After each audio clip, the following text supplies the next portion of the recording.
Hello and welcome to the International Schools Podcast. I'm your host, Dan Taylor, and on the podcast we discuss all aspects of technology and life in international schools, with new episodes live every 2 weeks. We focus on people who are currently working in schools, and we talk about life in their current country and dive into some specific topics. The podcast is brought to you by ACER for Education. People always ask what Chromebooks we recommend and what Windows laptops we recommend, and after trying literally all of them, we always recommend ACER. If you'd like to get more info and try out some devices, please just go to gg.gg/ACER Education. That's gg.gg/ACER Education, and we'll get right back to you. Also, the podcast is brought to you by Apps Events. We're a Google partner. We work all around the world. We've just got one piece of new information right now. This is in January 2021. We're a G Suite Enterprise for Education partner. That's Giuseppe. This is a bunch of premium tools available to people using Google at their schools. We can help you get set up with a free 1-month trial. So please check out the link in the show notes and we'll do that right away. And now, on to the interview. Hello, this is the International School Podcast. My name is John Mickton, your co-host. Tonight with Kristen MacConnell, who will be sharing some of her understandings and learnings from pivoting hundreds of teachers into a virtual online environment from face-to-face. Dan, our friend and co-host, is on holiday enjoying the Austrian Alps with his family. So I'll be talking to Kristen alone. And Kristen, just to kick things off, maybe you can just give us a quick introduction, kind of your background and your role currently. Can you hear me? Thanks, John. As you said, I can hear you, yes. Okay. My name is Kristen MacConnell, and I'm the director of the Teacher Training Center programs.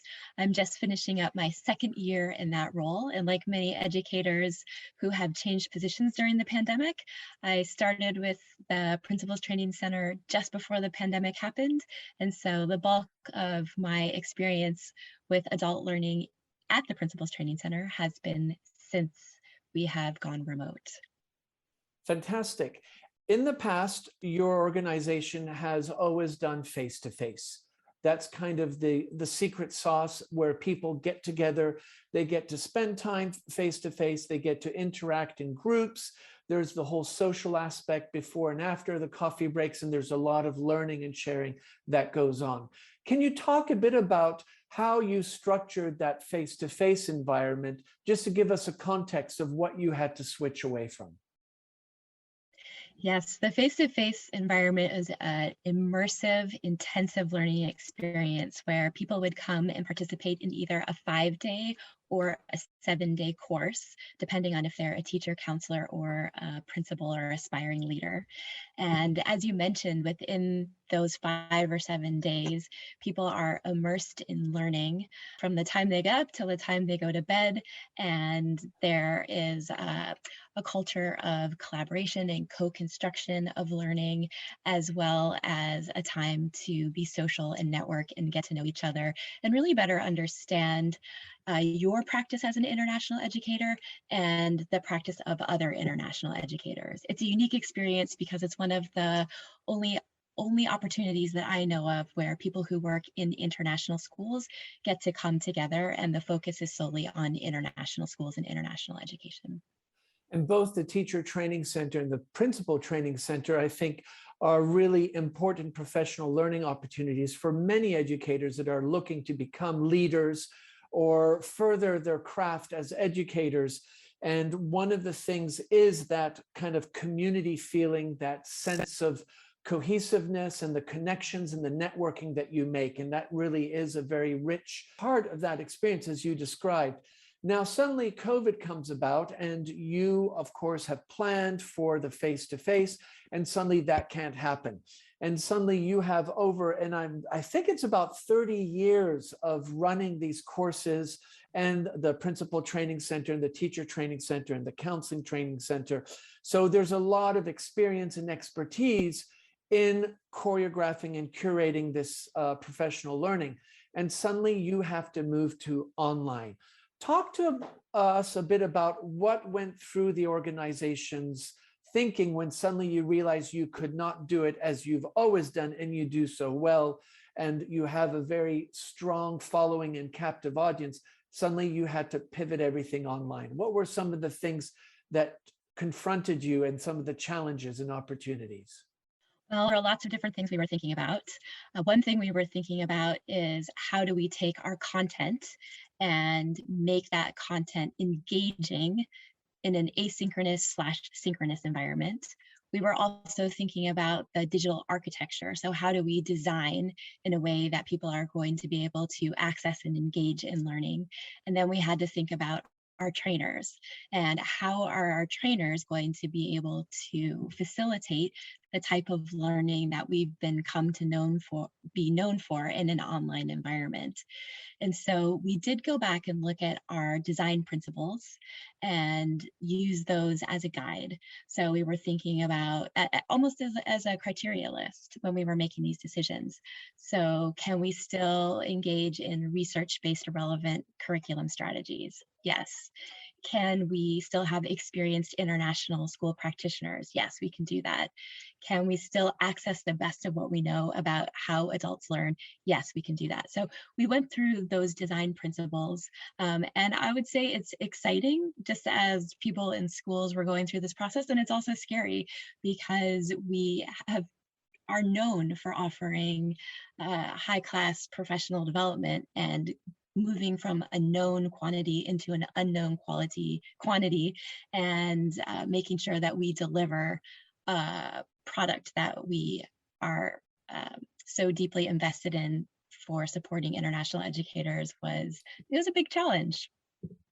And so what's interesting is those design principles that you referred to were design principles that you used for the face-to-face. And what I think is really interesting is that they transcended into an online environment.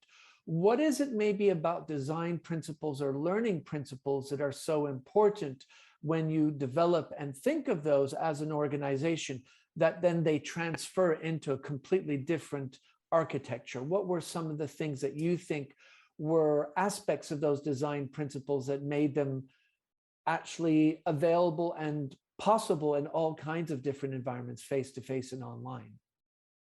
We talk about this in our courses as well, and we go from beliefs to principles. And so the principles are those aspects that we know are true, that are research-based, that have evidence that they work.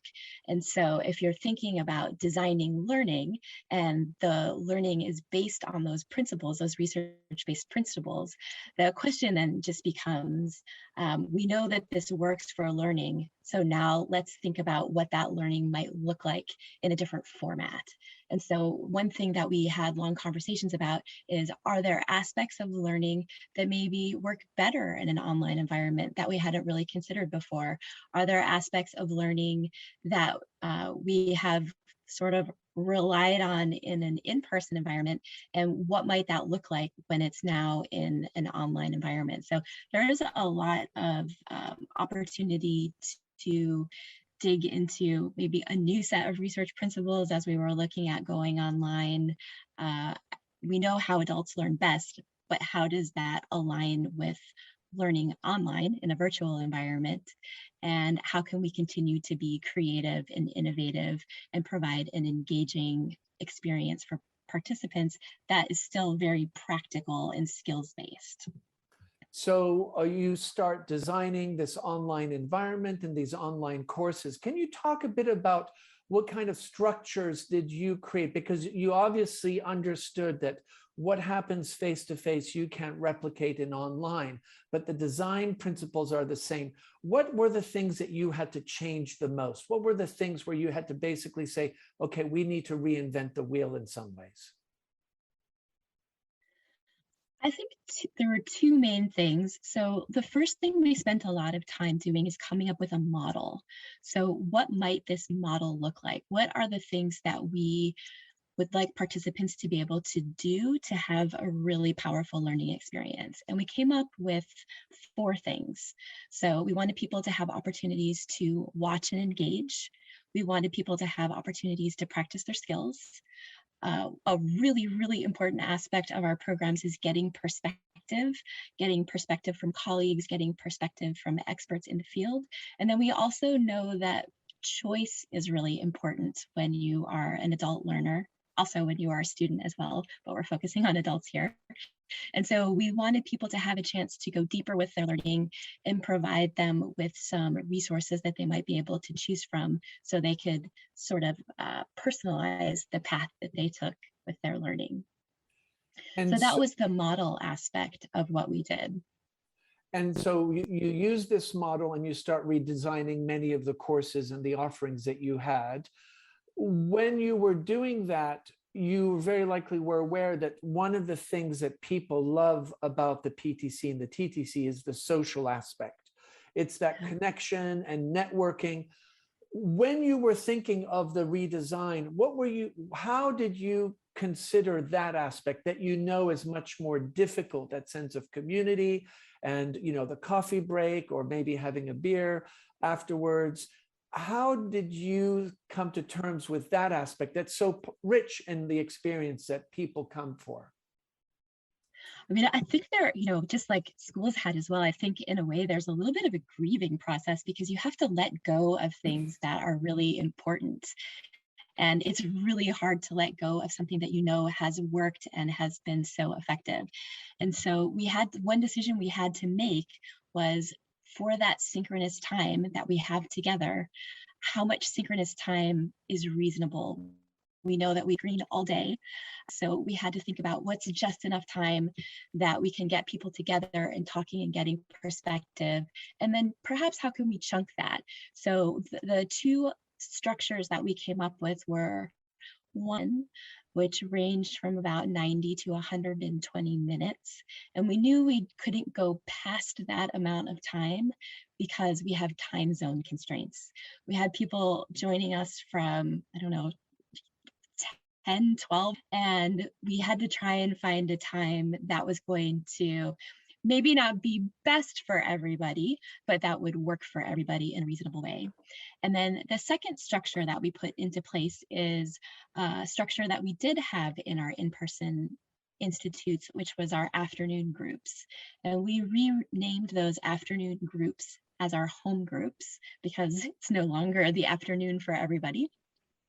And we created opportunities for people who were in similar come together for an additional hour synchronously to discuss their learning, to unpack the day's learning, to connect with each other. And as I was reading through, we're just finishing up week 4 right now. And as I've been reading through some of the feedback from participants, people said that they replicated some of the things that they did do in person, like when they met for their home groups, they might all be eating at the same time and getting together over dinner, and that's something that we snacks in person, but that's something that stuck. And so it was this time to come together, but also to be social around the learning. I think it's really interesting. The point that you brought up is this idea of grieving, and basically as we let go of certain things that we're very attached to and that we know as practitioners work really well. They're kind of, the assurances that if we do this, we're going to get engagement and motivation. And I think that grieving process is interesting because I think we very likely didn't understand that that was a grieving process, and we were so tied. And some people were quite stubborn and decided, I don't care, I'm going to push my face-to-face class online. And then, of course, what we saw is a fair amount of issues from participants and parents and students saying, I don't want to be online for 8 hours. It's exhausting. And this idea that you talked about is balancing the asynchronous from the synchronous, and the way that you've structured it with those timestamps of certain times and certain. And do you feel that there is that limit, not only because of time zone, but also because of engagement? Because you did talk about the time zone issue, but what about engagement? Do you think there's a point where there's only so much they can do on a Zoom call? I definitely think that's true. And it's a hard balance because at the same time that people love the opportunity to talk with each other and to share ideas and share experiences. And wish, I wish we just had 15 more minutes. I wish we just had 30 more minutes. At the same time, there's somebody else on that same call who's at about their limit. And, maybe it's because of screen time and maybe it's because of time of day. But it really is tricky to find the right balance that meets the needs for everybody. But I think if we go back to what we know from the research and online learning, it's just not, we just wouldn't want to ask people to be in front of their screen for too long, even if they're really enjoying the conversation, because we know that that's not what's best for your learning. You always mention this idea of referring to research, and that many of the decisions that you have come up with and the strategies that you've developed as an organization are based on research. Did you find when you had to start thinking about that transition to online that the research that you could tap into was helpful, or because of the COVID pandemic, maybe some of that research was disconnected? Or do you feel there is plenty out there on online learning that was transferable that you could use to support you as you move forward? Let's see. So we started off using the research base. I'm going to start answering the question again. Yeah, thank you. So we started off looking at a body of research. And from there, one of the things that we were really lucky about is that we were offering teacher leader institutes over the course of the year. And so we were able to design based on what we learned from reading the research about online teaching. But then we were able to test some ideas out. And as we were testing ideas out, we were getting feedback from participants. So we were able to really understand, given the context of the pandemic and teaching online, what's working and where are some of the pinch points, what's too much, where do we need to scale back, what types of questions are going to engage participants, and used that information to help us design for June and July. So we really went through, I would say, 4 different iterations of our online learning model before we launched our June, July institutes. And what's so interesting is the importance of that feedback, as you talk about, is, constantly connecting with your participants, listening to them, and being courageous sometimes, hearing things maybe that are not positive that you have to tweak and change. Do you feel that also because so many of your participants were facilitating online learning, their comfort level was much higher? I think that is true, that our participants' comfort level with learning online, because they were also teaching online, is definitely higher. And I would say, I'll speak for me personally, it was also a little bit intimidating because we are delivering online learning to people who also had to switch very quickly and teach online. For us, we had the gift of time. We didn't have to all of a sudden take our programs online in 48 hours or 72 hours like many teachers did. We did have the gift of time. And so that makes you all the more I think, conscious that you're delivering professional learning to people who had to pivot even more quickly than we did. Yeah, and I think that the gift of time is something that's so important. And I think what was so challenging for many schools, it was literally for some schools overnight. And there wasn't really a lot of time to prepare or to really kind of come up with a clear vision or approach, and trying to pivot those learning principles and the way you taught face-to-face suddenly online in 24, 48, or 1 week is definitely very challenging. And I think one of the things that's obvious is that in the process that you engage with, you had the time to look at the research and really think about your learning principles and your design principles. Do you feel that with this transition to online learning, now as an organization, it might be a case where you're going to have both, that there's value and it's a different approach? Are the approaches different enough that it might target different stakeholders?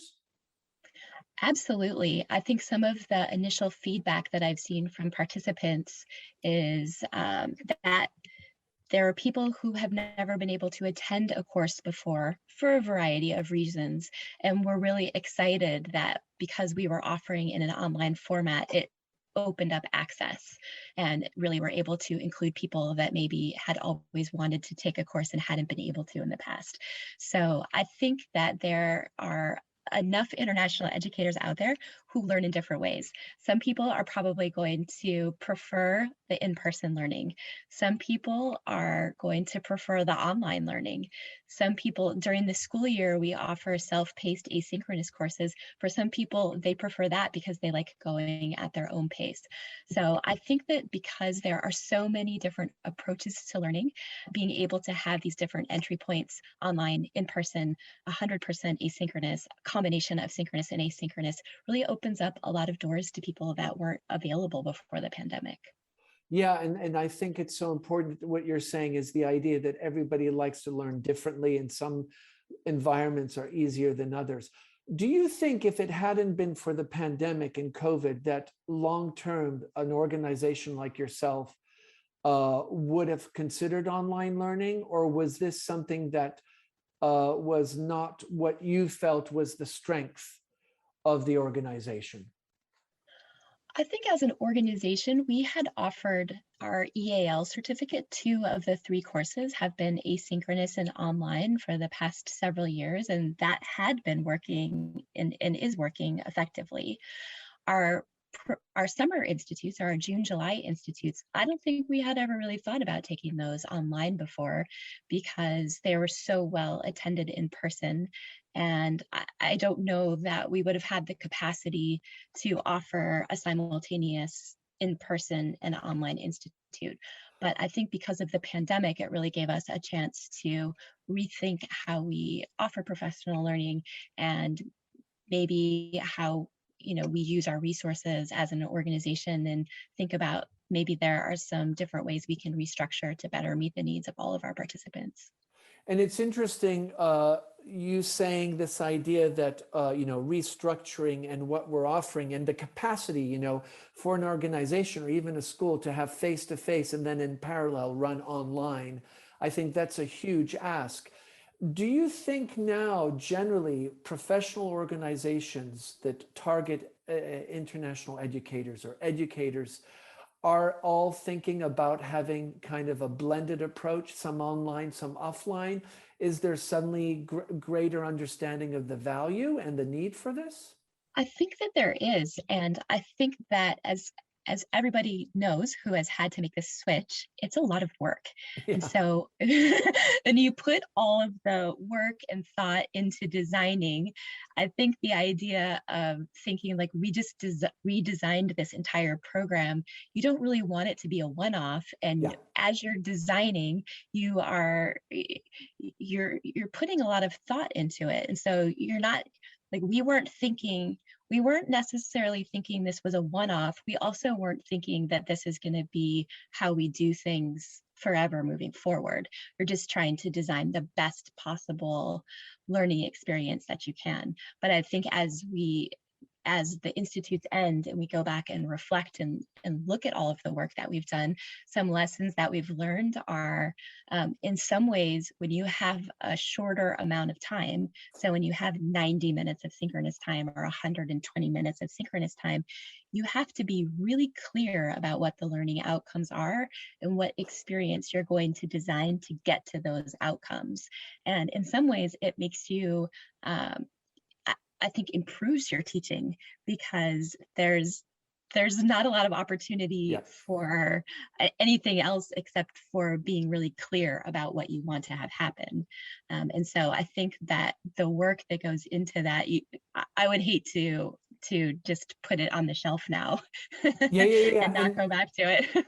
I agree. And also the idea that if you only have 90 minutes and you're sharing some concepts or some knowledge and skills, it has to be very succinct and very clear. And I think sometimes by being forced within a certain time zone, I think that really requires you to reevaluate what are you delivering and how meaningful is it and what are the learning connections that people are making. I think that's so important, that timestamp that you highlight. Kristen, you've been involved in a lot of professional development over the years as a leader, and I'm just wondering, from this experience, do you think people look at professional development differently now? Especially, you are, have been a school leader. You've, of course, approved professional development for people to fly to other countries or other cities, and this whole idea of professional development being outside of school. Do you think now with this, there's going to be kind of a recalibration and leaders going to start thinking, hold on, I can do this online, or these people could do it online. I don't need to send them away. How do you balance the benefits of both, the face-to-face and the online, and kind of think as a school leader, how do I juggle those decisions? That's a great question. And it's something that I've been thinking about a lot, especially as we're coming to the end of our institutes. One of the activities that we did in one of our courses that was led by one of our facilitators was polarity mapping, and really looking at, it's not necessarily one or the other, it's both. And so what are the positive things that we've learned that we can take forward, and what are the things that we have learned that we need to sort of look at as a caution and to be aware of. And I was having a conversation with about 5 directors of teaching and learning from schools in different parts of the world. It's probably about 6 weeks ago now. And I asked them the same question. And hands down, people said yes, that what they're thinking has changed. And one of the things that they're thinking about is how they work with experts. Wow.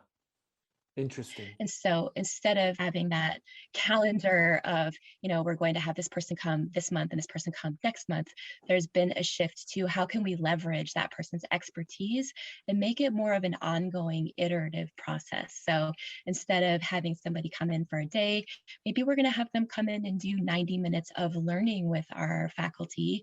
And then we're going to go and try some things out, and we're going to reflect. And then we're going to come back and we're going to invite that expert back in, and we're going to process what we've learned. We're going to get some more, and then we're going to go forward. So I definitely think the pandemic has led us to rethink some of those structures that we use for professional learning, and have forced us to get better, to become more clear, to become more intentional, and also to really honor that there's the clear learning outcomes that we want to have, but also the connection that we have with each other, learning together and learning from each other is equally important, and perhaps even starts with this idea of who we are as learners, and then how do we design for our adult learners, how do we create these learning experiences that are going to mimic what we want a student's learning experience to have. Or to be like. I love that question, who are we as learners? I think that's so important.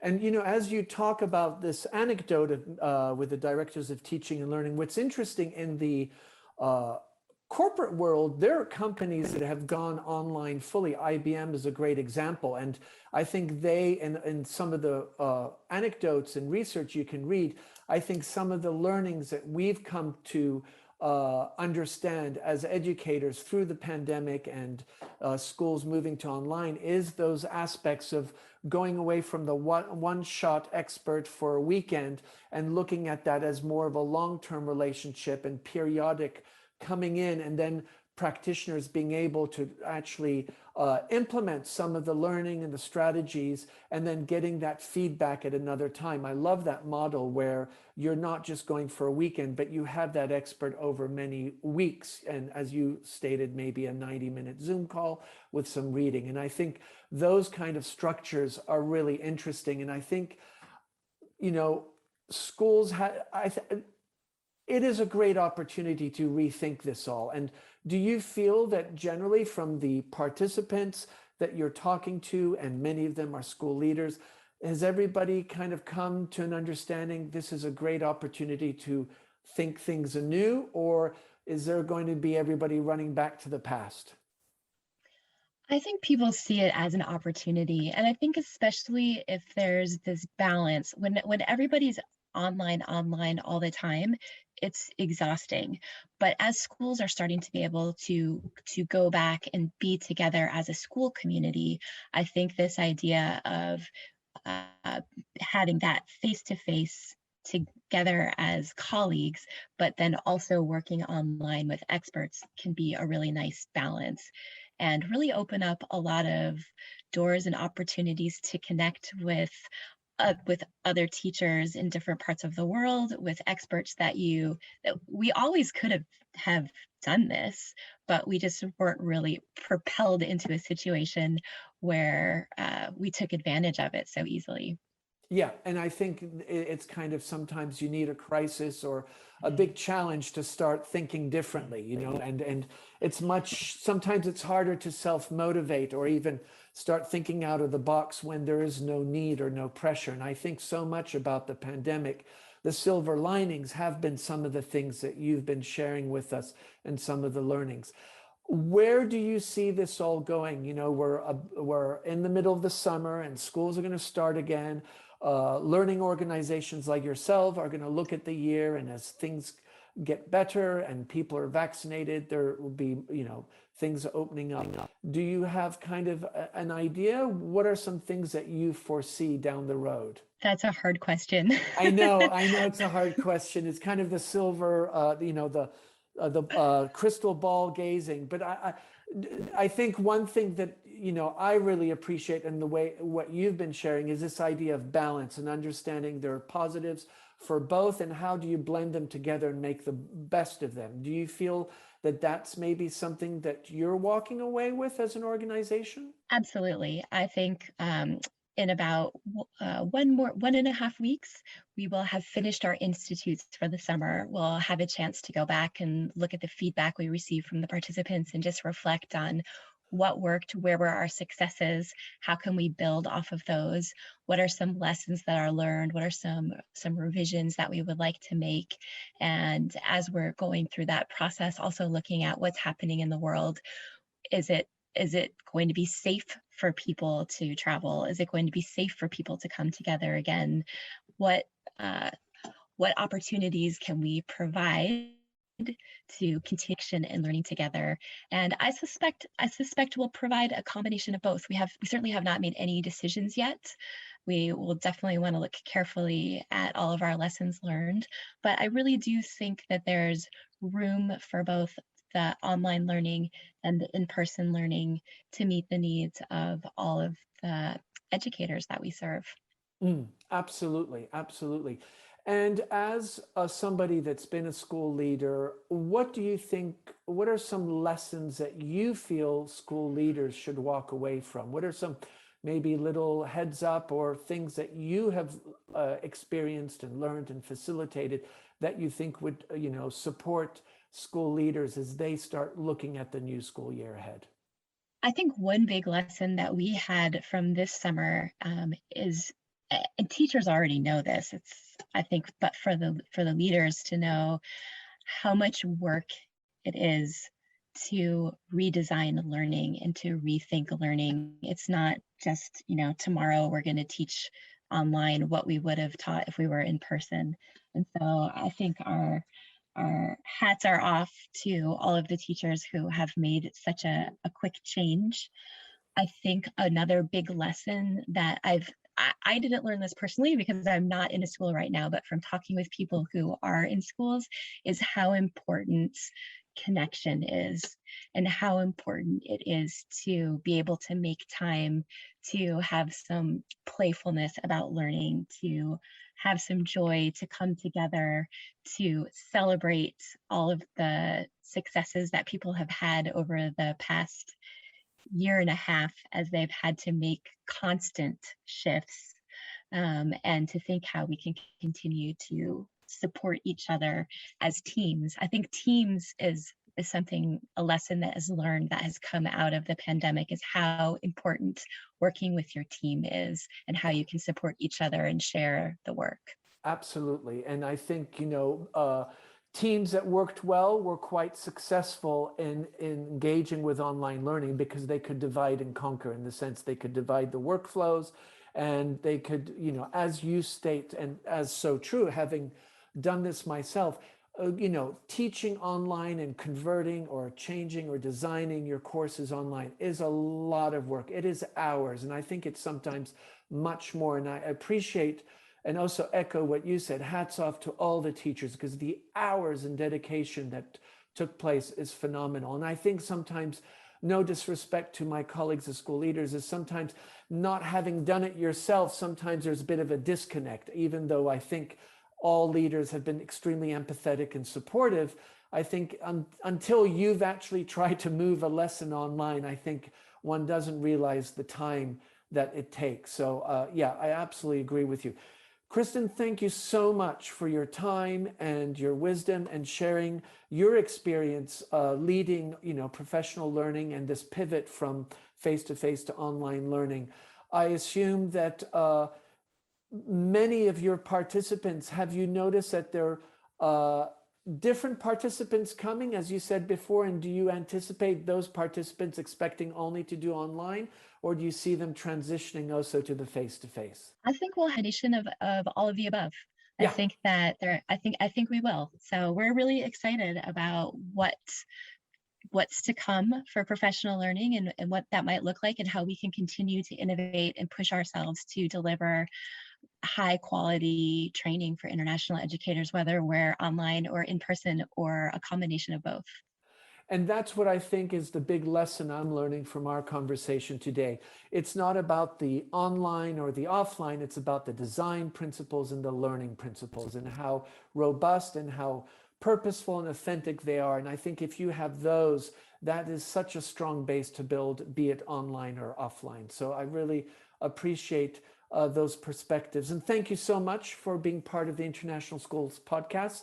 And you can also look at Kristen's blog and information on the Teaching Training Center and the Principal Training Center on the show notes of the podcast. Thank you so much, Kristen, and all the best with the last week and a half. Thanks, John. It's always a joy to talk with you.